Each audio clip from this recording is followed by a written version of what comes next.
Good morning student, मैं ममता चौधरी आपकी Hindi teacher. आज मैं आपको हिंदी ग्रामर में चैप्टर 2 वर्ड विचार पढ़ाऊंगी। स्टूडेंट, आपको पता है जब हम अपनी कोई बात किसी से कहते हैं तो उस बात को कहने के लिए हम कुछ ध्वनियों का इस्तेमाल करते हैं, प्रयोग करते हैं। तो आपको पता है इन्हीं ध्वनियों को वर्ण या अक्षर कहते हैं। वर्ण और अक्षर होते क्या हैं? वर्ण या अक्षर होते हैं आ ई उ का गा गा या तक, आ से लेके या तक जितनी भी हमारी वर्णमाला है उसमें जितने भी अक्षर हैं वो सारे अक्षर या वर्ण कहलाते हैं। भाषा की वह छोटी से छोटी इकाई जिसके खंड नहीं किए जा सकते वर्ण कहलाती है। भाषा में जो सबसे छोटे से छोटे वर्ण है उन्हीं को क्या कहते हैं हम? बस छोटे से छोटी इकाई जो है उसी को हम क्या कहते हैं? वर्ण कहते हैं। जैसे इंग्लिश में जब आप कोई वर्ड लिखते हो तो उस वर्ड को लिखने के लिए आप अल्फ़ाबेट का यूज़ करते हो, ABCD का। उसी तरीके से यहाँ पे एक तरीके से वर्ड को हम अल्फ़ाबेट कह सकते हैं, हिंदी के अल्फ़ाबेट। ठीक है बच्चों, वर्णों के समूह को वर्णमाला कहते हैं। अब ये वर्ण होते कहाँ पर है हिंदी में? हिंदी में ये वर्ण होते हैं वर्णमाला के अंदर। और वर्णमाला में कुल कितने वर्ण होते हैं? वर्णमाला में कुल 52 वर्ण होते हैं। वो 52 वर्ड कौन से हैं? वो 52 वर्ड आ से लेके या तक जितने भी वर्ड हैं वो सारे वर्णमाला में आते हैं। अब वर्णों को हम दो भागों में बांट देते हैं। जो वर्ण होते हैं 52 वर्ण जो है, ये 52 वर्ण उनको हम दो भागों में बांटते हैं, एक स्वर और एक व्यंजन। स्वर जो इंग्लिश में हम वॉवेल्स कहते हैं और व्यंजन इंग्लिश में हम कॉन्सोनेंट कहते हैं। वॉवेल्स जो स्वर होते हैं वो 11 होते हैं। आ ई उ ऋषि ए ओ औ, ये होते हैं हमारे स्वर। और व्यंजन हमारे 41 होते हैं, का से लेके क्या तक।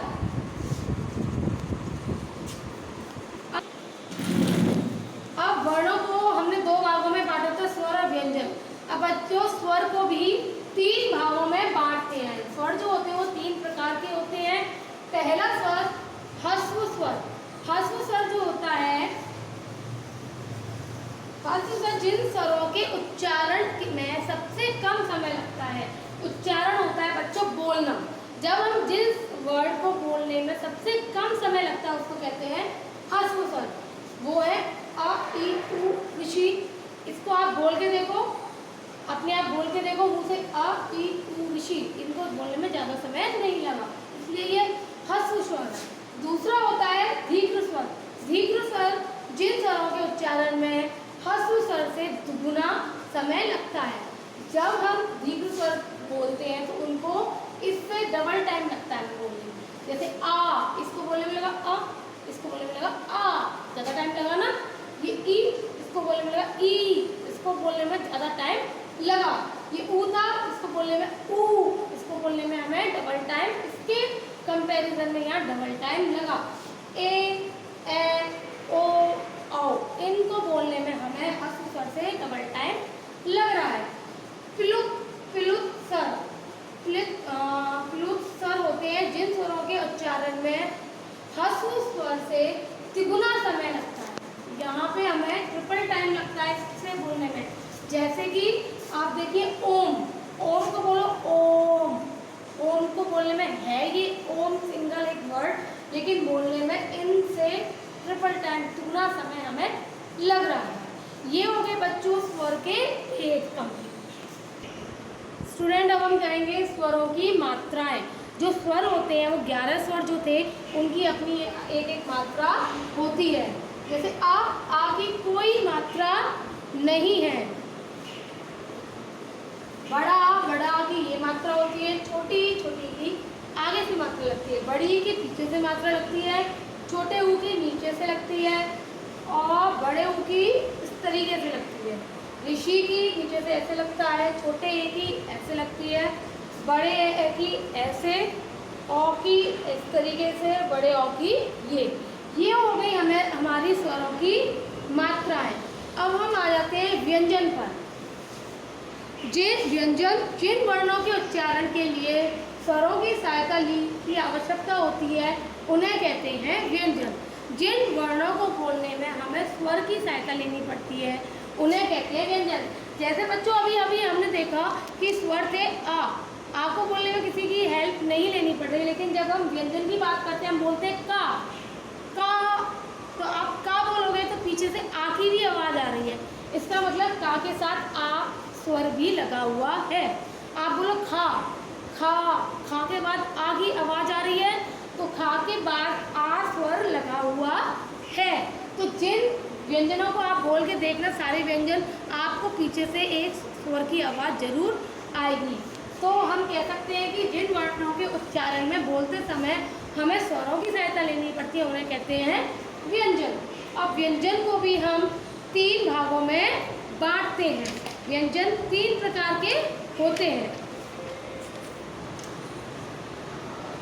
पहला व्यंजन होता है स्पर्श व्यंजन। स्पर्श व्यंजन जो होता है, ये जिन वर्णों का उच्चारण करते समय फेफड़ों से निकलने वाली वायु कंठ, तालु, मूर्धा, दांत और ओष्ठ को स्पर्श करते हुए निकलती है, उसे स्पर्श व्यंजन कहते हैं। तो स्टूडेंट, स्पर्श का मतलब होता है टच करके। जब वायु जो होती है, हवा जो होती है, हमारे फेफड़ों से निकल के, जिस वर्ण को बोलने में हमारे फेफड़ों में से हवा निकल के हमारे कंठ, तालु, मूर्धा, दांत, ओष्ठ से स्पर्श मतलब टकरा के निकलती है, तो उन व्यंजनों को हम स्पर्श व्यंजन कहते हैं। स्पर्श व्यंजन कौन कौन से होते हैं, हम एक चार्ट दे देंगे। इस चार्ट में हमें पता चलेगा कि कौन कौन से व्यंजन स्पर्श व्यंजन है। पहले देखो का, खा, गा, गाना, चा, छा, जा, जाना, टा, ठा, डा, डा, ता, था, दा, थाना, पा, फा, वा, भा, मा। ये सारे कह सकते हैं हम का से लेके माँ तक सारे व्यंजन स्पर्श व्यंजन है। अब बच्चों, जो हमारी हिंदी ग्रामर है, व्याकरण है, उसमें हमने स्पर्श व्यंजन के अलग अलग वर्ग रख दिए हैं। जो का से लेके रा तक का ये लाइन है, इसको पहली लाइन जो होती है उसको हम का वर्ग कहते हैं। दूसरी जो चा वाली लाइन होती है उसको चा वर्ग कहते हैं। तो टा वाली लाइन होती है उसको टा वर्ग कहते हैं। ता तरबूज वाली लाइन को ता वर्ग कहते हैं। पा वाली लाइन को पा वर्ग कहते हैं।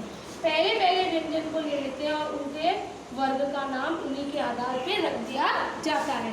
अब ये जो वर्ग बनाए गए, इनकी जो अलग अलग कैटेगरी दी गई है, वो किस वजह से दी गई है, क्योंकि इन सारे वर्णों को बोलने में हमें कंठ की सहायता लेनी पड़ती है। का, खा, गा, गाना बोल के देखो तो आपके गले की हेल्प लेनी पड़ रही है आपको ये सारे वर्ड बोलने में। दूसरा जो चा वाले हैं, इसको बोलने में जाना, इसमें आपका तालु जो ऊपर होता है मुंह में तालु, उसका यूज हो रहा है। ये टा, ठा, डाड़ा में मूर्धा होती है तालु और जीभ के बीच का हिस्सा, उसको कहते हैं हम मूर्धा। उस ये जो हम बोलते हैं ये वहीं से स्वर निकलते हैं, आवाज आती है। ता, था, द, ध, ना बोलो, उसमें दांत का यूज होता है, इसका उच्चारण स्थान दांत है। और पा, फा, बा, भा, मा, इसको बोलने में ओष्ठ, होठ का प्रयोग हो रहा है, तो इसका उच्चारण स्थान ओष्ठ है। तो का वर्ग का उच्चारण स्थान कंठ है, चा वर्ग का उच्चारण स्थान तालु, टा वर्ग का मूर्धा और ता वर्ग का कान और पा वर्ग का है ओष्ठ। ये हो गए स्पर्श व्यंजन, क्योंकि यहाँ से इन सब का प्रयोग हो रहा है स्पर्श होने में, वर्ण इन जगहों को स्पर्श करते हुए निकलते हैं, इसलिए ये स्पर्श व्यंजन में आ जाते हैं। अगला व्यंजन है अंतस्थ व्यंजन। अंतस्थ व्यंजन जो होते हैं उनको हम अर्धस्वर भी कहा जाता है। इनको अर्धस्वर क्यों कहा जाता है बच्चों, इनके उच्चारण में जीवा दांत से पूरी तरह स्पर्श नहीं करती। जो जीभ होती है वो दांत से पूरी तरीके से टच नहीं करती है, इसलिए इनको अर्धस्वर भी कहते हैं। इसके अंदर अंतस्थ व्यंजन के अंदर कौन कौन से वर्ण आते हैं, या, र, ल, व। ये जैसे अ, ई बोलते हैं, ऐसे इसको य, र, ल, व बोल देते हैं, तो इसको बोलने में भी कम समय लगता है। लेकिन इसमें या के संग आ लग रहा है, एक स्वर लग रहा है, ये व्यंजन है, लेकिन इसको बोलने में कम समय लगता है, इसलिए अर्ध स्वर है। अब आ जाओ नेक्स्ट ऊष्म व्यंजन। ऊष्म व्यंजन, इनके उच्चारण में जो सांस होती है उसको बोलने में सांस जो होती है वो जोर से लगती है, और जोर से सांस निकलने की वजह से एक गर्मी उत्पन्न होती है, उसी को गर्मी को ही ऊष्म कहते हैं। जिसमें वायु मुख से टकराकर रगड़ खाती हुई निकलती है।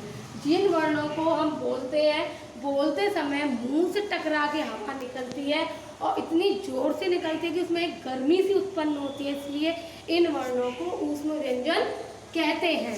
और ऊष्म व्यंजन कौन कौन से होते हैं बच्चों? ऊष्म व्यंजन होते हैं शा, सा, सा और हा।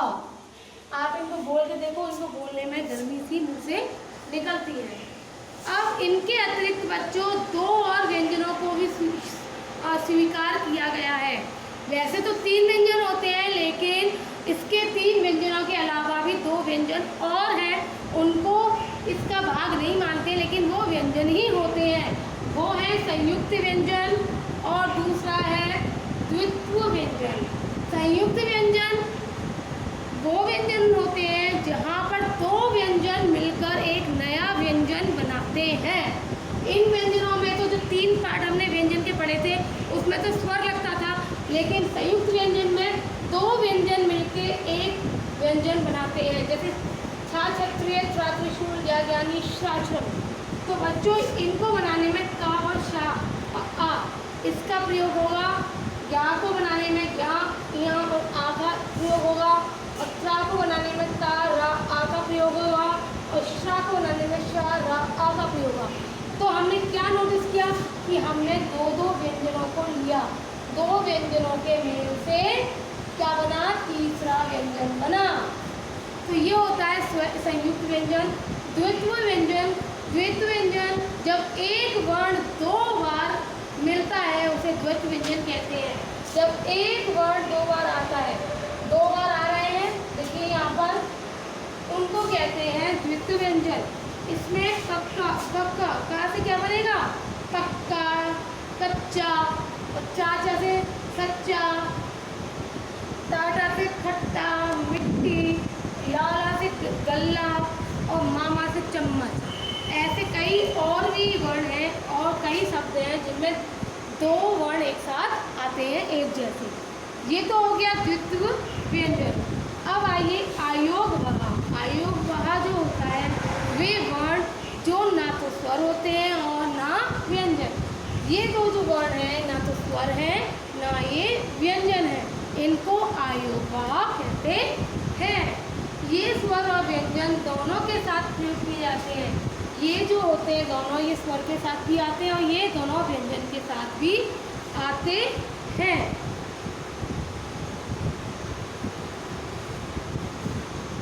इसके आयोगवा में भी हम 3 पार्ट पढ़ते हैं। आयोगवा में अनुस्वार, अनुनासिक और विसर्ग, इसके 3 भाग हम करते हैं।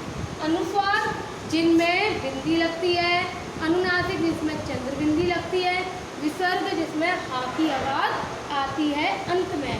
तो अनुस्वार, इसके उच्चारण में हवा केवल नाक से निकलती है। अंग बोल के देखिए, अंग, ना से हवा निकल रही है। चंद्र बिंदी में इसमें नाक और मुख दोनों से हवा निकलती है, और इसमें इसके उच्चारण में हा की ध्वनि सुनाई देती है। जैसे हंस ना से निकल रही है, डंडा ना से निकल रही है, चांद, चांद में नाक और मुंह दोनों से निकल रहा है, मुंह, नाक और मुंह दोनों से निकल रहा है। अनुनासिक में प्रातः हा की आवाज़ आ रही है, अतः हता में हा की आवाज़ आ रही है। तो ये हो गए हमारे आयोग वाह के पॉइंट। एक होता है विसर्ग। विसर्ग मैंने बता दिया, हा विसर्ग हमेशा संस्कृत भाषा में प्रयोग किया जाता है। नेक्स्ट पॉइंट है उच्चारण के आधार पर व्यंजनों के भेद। अभी हमने ये 3 पार्ट किए थे व्यंजनों का, स्पर्श व्यंजन, अंतस्थ व्यंजन, ऊष्म व्यंजन। उसके बाद भी 2 व्यंजन और होते हैं जो काउंट नहीं होते, लेकिन वो होते हैं संयुक्त व्यंजन और द्वित्व व्यंजन। अब हम व्यंजनों को उच्चारण बोलने के हिसाब से भी अलग कर लेते हैं। का से लेके हम हाथ तक यहाँ लिख लेते हैं और इसको हम दो भागों में कैसे बांटते हैं, अल्प प्राण और महाप्राण। दो शब्दों, दो होते हैं, ये दो भेद होते हैं उच्चारण के आधार पे। अल्प प्राण जिन व्यंजनों का उच्चारण करते समय सांस वायु की मात्रा कम या कमजोर होकर निकलती है, वो होते हैं अल्प प्राण।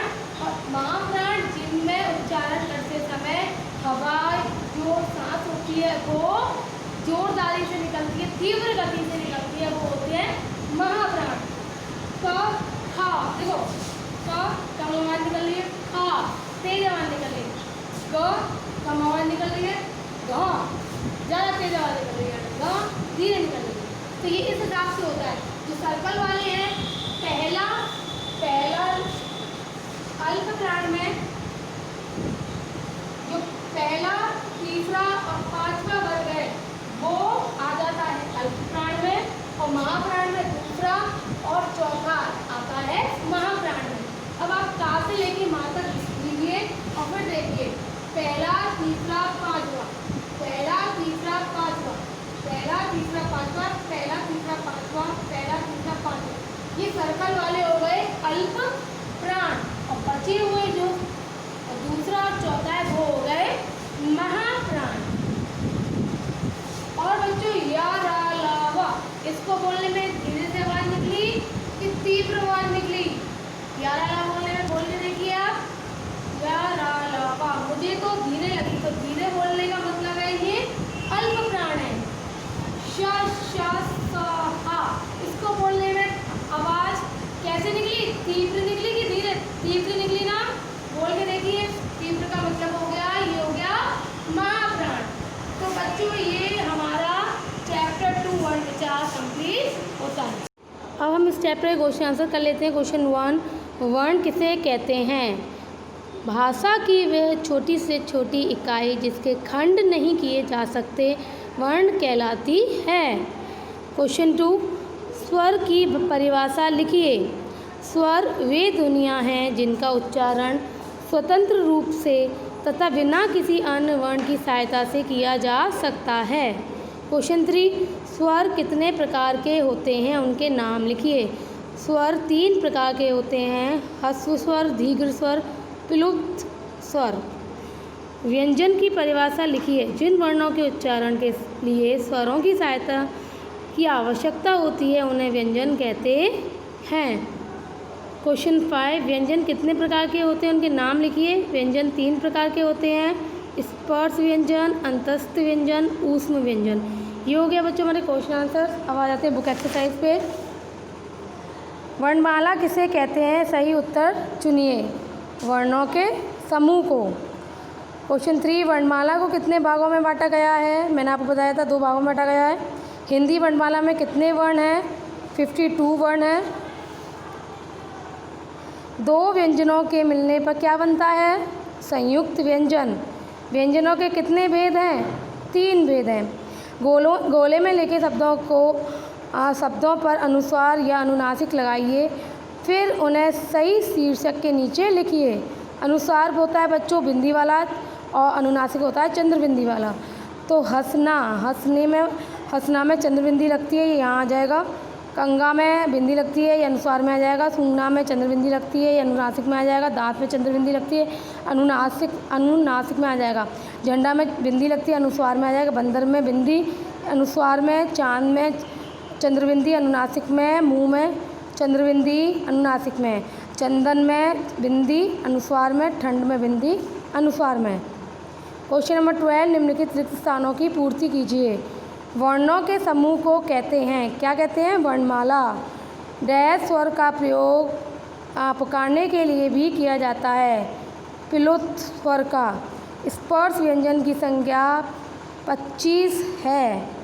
पा वर्ग का उच्चारण स्थान ओष्ठ है। डैश का प्रयोग अधिकतर संस्कृत में किया जाता है, विसर्ग का। नीचे लिखे वाक्यों के आगे सही के और गलत के आगे रॉन्ग का चिन्ह लगाएं। अंग आहा आयोग वाह वर्ण है। अंग आ और आहा आयोग वाह वर्ण है, राइट।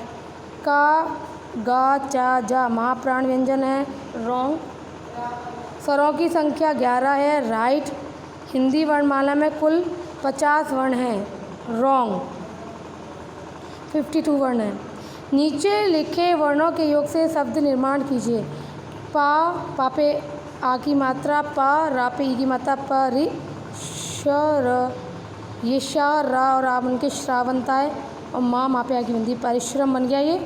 उ, पा पे ए की मात्रा, उपे, का और शा बनता है, छा, उपेक्षा। भा, रा पे आ का डंडा, ता पे आ का डंडा, भारत। सा पे उ की मात्रा, सो, ना पे आ की मात्रा, सोना। का पे आ की मात्रा, का, पा पे उ की मात्रा, पू, और ता पे आ, कपूत। बच्चों ये हो गया हमारा चैप्टर 2 का बुक एक्सरसाइज। अब आप क्वेश्चन आंसर्स कॉपी में कर लीजिएगा और बुक एक्सरसाइज बुक में कर लीजिएगा।